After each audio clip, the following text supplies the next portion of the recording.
नून लीगी रहनुमा ख्वाजा आसिफ ने कहा है कि 8 फरवरी को आवाम 7वीं बार MNA बनाएंगे। फ़ख्र है कि नवाज शरीफ का वफादार सिपाही हूँ। शहर के लोगों ने नवाज शरीफ के नाम पर मुझे 6 बार MNA बनाया। ख्वाजा साद रफ़ीक ने कहा है कि अगर इस मुल्क की इस्लाह ना की और इदारे गिर जाएंगे। कुछ लोगों को नवाज शरीफ की शक्ल अच्छी नहीं लगती थी, साजिश करके हमें नहीं तरक्की को रिवर्स गियर लगा दिया।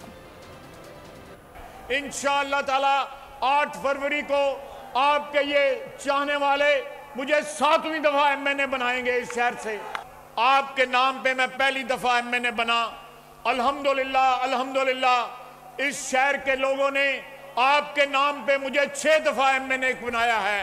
मेरे लिए ये जिंदगी का सबसे बड़ा असासा है कि मुझे आपकी रफाकत जो है हर वक्त मुयस्सर रही। मैंने आपके एक सिपाही की तरह आपका रफीक रहा, आपके साथ रहा। मुझे इस पे नाज है, मेरे खानदान को इस पे नाज है। अल्हम्दुलिल्लाह ये सफर जो है जारी और सारी है और आखिरी दम तक ये सफर आपके साथ जारी और सारी रहेगा। सब्सक्राइब करें और बेल दबाएं ताकि कोई खबर रह न जाए।